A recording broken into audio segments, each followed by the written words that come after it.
Tea was a quiet Tuesday afternoon. I was sitting in my living room, scrolling through my phone, when it rang. The number was unfamiliar, but something inside me told me to answer. "Hello," I said, my voice a little shaky. "Ma'am, this is Officer Reynolds. We have something we need to discuss regarding your daughter," the officer said. My heart stopped. I tried to respond, but my throat felt dry, my mind racing. My daughter, what had happened? Why were the police calling me? Then came the words that shattered my world: "Your daughter has made a confession, and it's serious." I remember sinking into the chair, gripping the phone like it was the only thing keeping me upright. I couldn't breathe. What could my little girl possibly confess to the police? What had gone so wrong that they were now involved? In that moment, I realized that my life, and my relationship with my daughter, was about to change forever. Just a few weeks before that call, life felt normal. My daughter, Emma, was 17, smart, bright, a little stubborn, but my little girl. She loved school, had a small group of friends, and we shared quiet evenings together, talking about everything from homework to her dreams of going to college. I thought I knew her. I thought we had an open line of trust. But life has a way of hiding truths until the very last moment, until the right, or wrong, moment exposes everything. Looking back now, there were signs I missed. Little lies, strange phone calls, subtle changes in her behavior. But as a parent, you want to believe your child is innocent, even when small doubts gnaw at the edges of your mind. You want to believe in the bond you've built, in the love that should protect her from mistakes. Officer Reynolds' voice cut through my swirling thoughts. "Ma'am, your daughter confessed something to us today. We're required to inform you."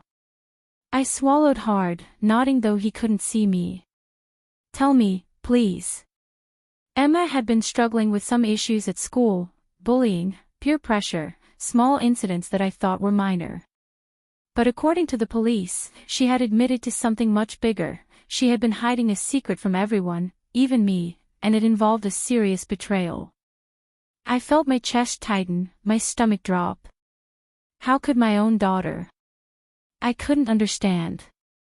My mind was racing with questions. Was she in danger? Was someone manipulating her? Or had she really done something I never imagined she could? The officer spoke calmly, but every word felt like a hammer striking my heart. Emma had trusted no one, but somehow, the weight of her secret had become too much, and the truth had come out, not in whispers, not in a confession to me, but to the police.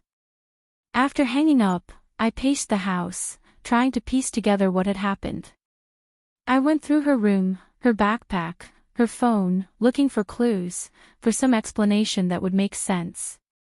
The more I looked, the more I realized that I had been seeing only what I wanted to see.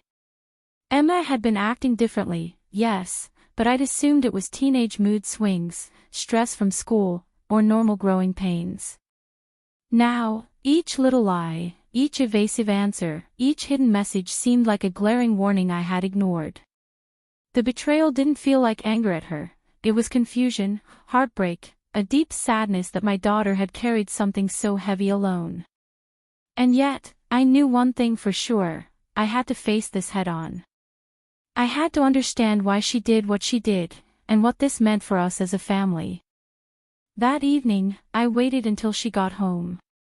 My hands trembled as I prepared myself, repeating in my head that this wasn't about punishment, it was about understanding, about trust. "Emma," I called softly. She looked up from her phone, startled. Her eyes widened as she saw the expression on my face. We sat down, the air thick with tension. I took a deep breath. "Emma, the police called me today. I need you to tell me everything. No lies. No hiding." Her face crumpled.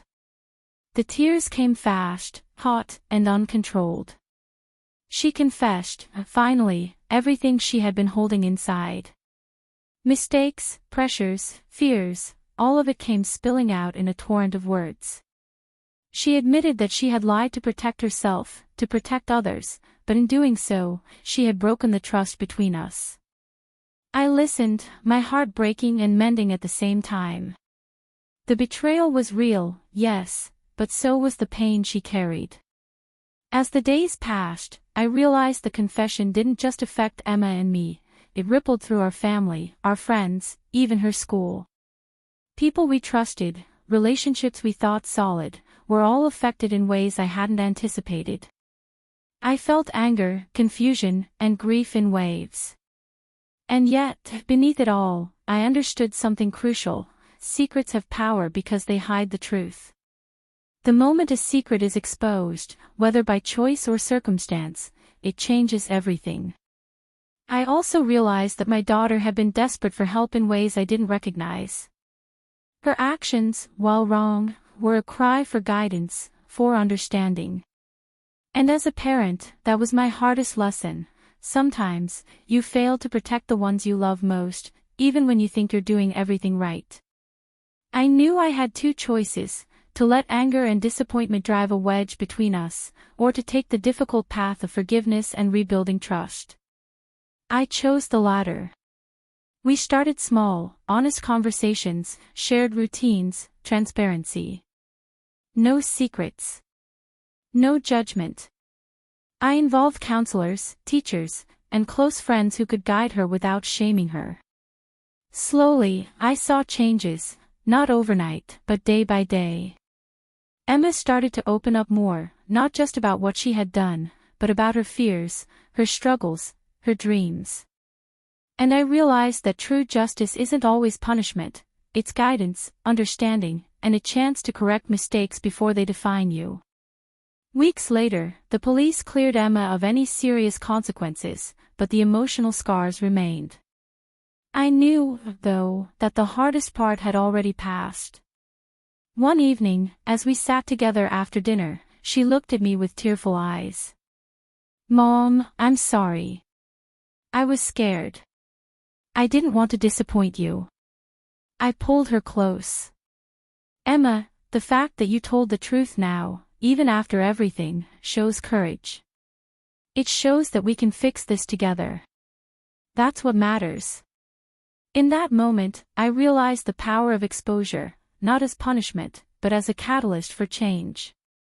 The secret had been revealed, yes, but from that revelation came healing, understanding, and a bond stronger than before.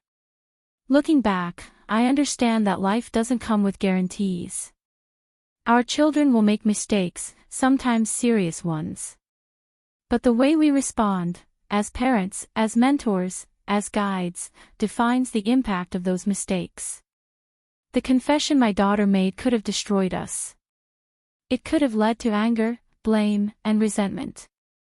Instead, it taught me patience, empathy, and the importance of communication.